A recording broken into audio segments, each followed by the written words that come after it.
Hey guys, Mr. Master One here. Welcome back to Let's Play Final Fantasy VII. Alright, so guys, you remember the last part? We escaped Shinra and now we have an airship of our own. So now we're going to put the great use and let's go.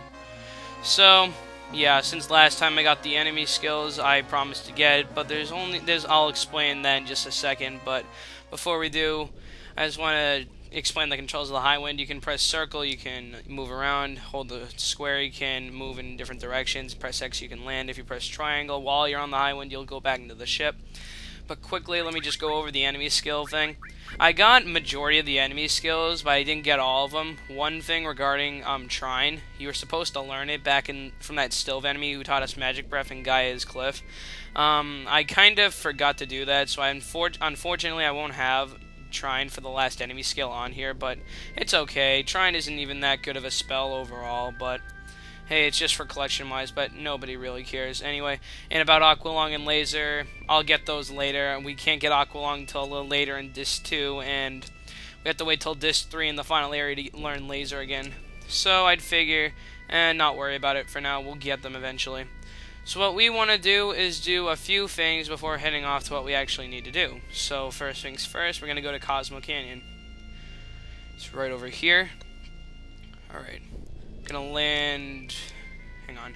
You can't land on like the little mountainous part right there. You have to like land on the grass. Right here. Alright. And now we have to make it back to Cosmo Canyon because now Meteor Summon new things are available at previous towns. And yes, Tifa is the new person we control on the world map. And just cut this fight out. And I just realized that my voice sounded really weird. Sorry about that. But yeah, now Tifa is the person we control on the world map. So that's... since Cloud's gone, she'll be with us as the main leader for now. But anyway, now we're back in Cosmo Canyon. We can actually look at a few things. Well, now that Meteor's summoned, you can go back to anywhere else. I'm pretty sure that most places sell more new items, so if you want to, you can go ahead and do that. But I don't know if I said this earlier, but there was like a little rope blocking the back entrance here, but now you can go through, and now we can pick up a couple things. First thing being the full cure materia. You need to level it up first with an AP growth. Like you need enough AP to get to its second level. But after you do it, you can actually use the spell and it fully heals you when you use it. So we get an elixir and a magic source from that. If you want to, you can buy some new items, but hey, who cares?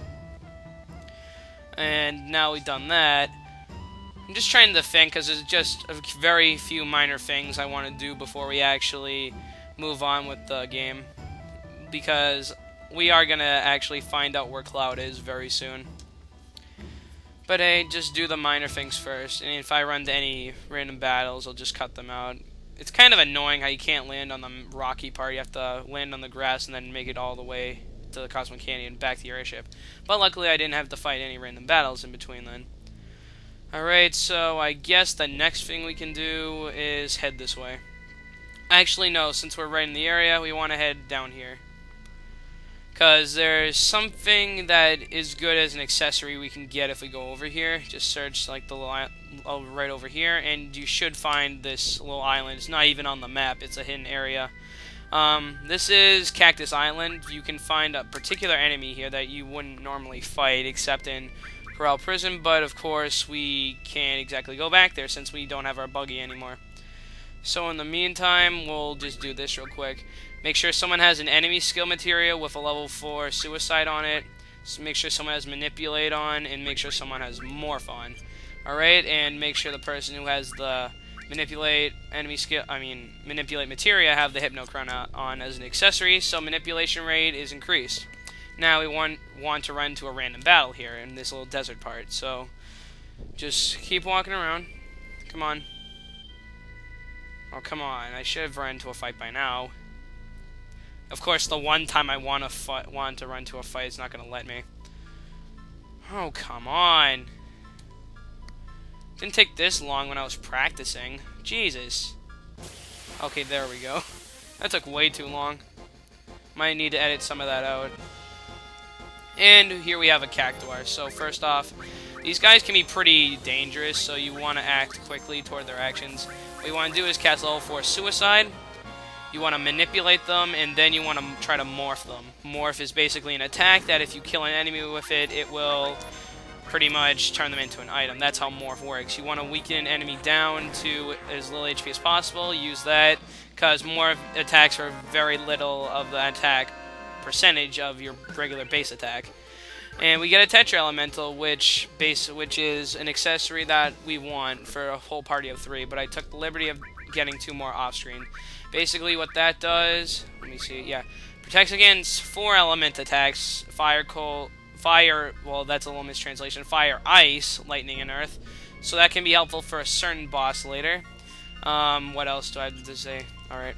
And also, you want to make sure that the reason I manipulated the Cactuar there is because he has very high agility, or speed, and he's extremely hard to hit unless you actually do everything right. Unless you don't manipulate him, his speed is... well, let's just say that you'll have a hard time hitting him. That's all I'll say. He'll tend to dodge a lot. Alright, and before we head to the next area... I'm sorry I had to do all this right before, but hey, if you don't know, then you won't know how I did it. Anyway, did I say no twice? I mean, if I don't show this. If I said I don't know this, well, you know what I mean. And right here, we can get a second Chocobo Lure Materia. Not very useful, but if you want to, you can use it. If you didn't pick up, like, a Chocobo Lure Materia earlier in the game, I suppose that's helpful. And the reason we come in here is because we want to buy a Mimicrene for the next area. Now, why buy a Mimicrene when we're not even going to catch Chocobo with it? Well, you'll see later. Just buy one of those. And don't worry, you don't have to, like, organize in your inventory so you use it right in the middle of battle. Just make sure you buy one and it's in your inventory. And now there's only one more thing to do. Alright? Oh wait, you want to head over to this little area right here. You can see the island. This one isn't hidden, but you might not think to go here. Is this the right place? Let me just check. Yeah, this is Goblin Island. You want to make sure that someone has Manipulate on and someone has Steal on. Does anyone have Steal? No, so put Steal on Red 13 right there. Awesome. So now we want to run around here and try to find the enemies of this place. And it's just like Cactuar Island. Well, how you found Cactuars on Goblin Island, you'll find goblins as enemies. So just give me a sec while I run into them in the forest so I can fight them. Alright. Maybe I might cut out just a little bit if this takes too long because I want to make sure I get all this in one video. Oh crap, there's 3. You might want to just wipe out all of them. Oh wait. Ah crap. I didn't do something. You want to learn it for all 3 enemy skills. Does everyone have an enemy skill on? Ah, great. Oh, that's nice. He actually... So 2 of the enemy skills are learned. Ah, great. I should have planned that a little better. You want to make sure all 3 enemy skill materials are on the same person. And I'll put up a little annotation depending on how that damage works. I'm not exactly sure what's the difference like between damage. And of course I attack that one. There. Come on. Sorry this is taking a little too long. Just want to wipe him out. Manipulate. Tifa, just like, and if you want to have an easier time, you might just want to... Oh, sweet! So that means I don't have to manipulate, so in the end I did get Goblin Punch for everyone. Okay, so we can just finish them off. Let's just use Trine. It doesn't matter. Actually, you know what? Let me just finish this fight off screen. Alright, and I'm back. One other thing I forgot to mention, you might want to steal an item from them called a Zionut for a very tedious side quest later, but I got lucky, I forgot to steal one, but they ended up dropping one as an item, so you can either steal one from them or they can drop it, whichever works for you. But now that we've done all that, I think that's everything. I hope I'm not missing something, but now we can actually continue on with the story. Sorry, I just need to do those minor things.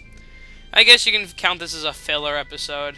Maybe that's going to be my title. But anyway, now that we've done all that crap, we can finally head toward this little town right here. They don't exactly tell you to go here, but this is the place that you need to go in order to advance this story. So we'll land a high wind right here, and let's go in. We'll see what we can find.